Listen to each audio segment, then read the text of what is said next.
We have to get into the Word and understand what God has purposed from the beginning.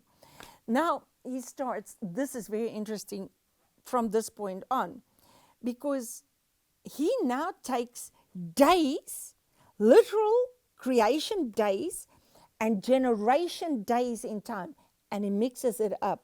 And you read it like that in Genesis 2. And every plant of the field before it was in the earth. When was plants created? On day 3. And every herb of the field before it grow. When did the herbs grow? On day 3. For the Lord God had not caused it to rain upon the earth, and there was not a man to till the ground. He talks about before plants was. That was day 3. Then he says before it rained. When did it rain? Rain came for the first time with a flood. If you talk about water, in the garden there was a river, there was a mist. Then came a flood. And the next rain that is important in the Bible is the former and the latter rain, and that was after the cross. So we have to understand this progression of water. Why? Water is the provision. Now he says here, before there was herbs, before there was plants, before there was rain, before there was a man to till the ground. Rain came with a flood. The man tilling the ground was with a fall. So he's mixing in this one verse the days and the generations. Why does he do this? This book was written in time, in a time where there was no hope, because all have sinned and fell short of the glory, and Moses called for the glory. So God is explaining to Moses by the Spirit the whole creation setup, and he brings the creation days into the generational days in time. But there went up a mist from the earth that watered the face of the ground. So God's provision was in the garden. Garden is just something. But first let's go to the creation of man. If you do not understand how God has done this, you will always have these questions. Who am I? Where do I come from? Where am I going?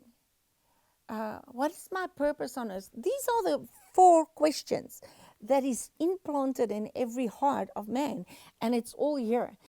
When I was in Bible school, I first heard that I was a soul and I have a spirit and I live in a body. And then my husband started preaching that you are a spirit and you have a soul. And I'm like, whoa, this is all messed up and mixed up. And I got the answers here. And I realized the only thing we can get is get it in the Word. Verse 7 says, and the Lord God formed man. Now, in Genesis 1 verse 26, he said, let us make man. And then he made man. But here he explains exactly how he does it. The Lord God formed man out of the dust of the ground. You come from earth. When you die, your earth is going back to earth. It's but a little bucket of dust. That's all you are. So how awesome are you? Who am I? You are made in the image and the likeness of God. And he breathed into his nostrils the breath of life. Now in Genesis 1:26, when he said, let us make man in our image and likeness. Image is form. And what is this? The dust man is the form. The likeness is the kind. What is God? God is spirit. So what are you? You are spirit. Now, how does the spirit man look? Just like the dust man. Because in Genesis 24:10, they said, they saw the God as a body of heaven in its clearness. He looks like us. So God made a shape and he breathed this life into this shape, and man becomes a living soul. So your soul is what holds your spirit and your body together.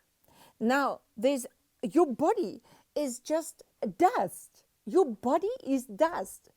So it's either the soul or the spirit that takes the lead. So when you are born again, Your spirit man is born in you because you received the seed of the Spirit, but now you have to grow in it. But you cannot separate body, soul, and spirit. It's like it's so one. If you do not be renewed in the spirit of your mind is the authority of your soul. You got to get your soul man to think like your spirit man. Your spirit man is saved. He says he has forever perfected those he loves. But the end of your faith is the salvation of your soul. Let's go on to perfection. It's not that the Bible contradicts itself, it's that we don't understand body, soul, and spirit. The whole of the New Testament is not understandable if you do not understand that God has made you a mud cake and He's put His spirit, the spirit man, in the mud cake, and that makes you a living soul. So when you're born again, He puts His spirit on your spirit and He seals it, and nothing can separate it unless you pull yourself out there and you go worship idols and demons and curse God and the spirit. I don't know people that do that. I know a lot of people that do not live out their Christian lives, but I don't know a lot of people that really reject Christ. Everybody knows that it's deep inside of us that Christ died for your sin.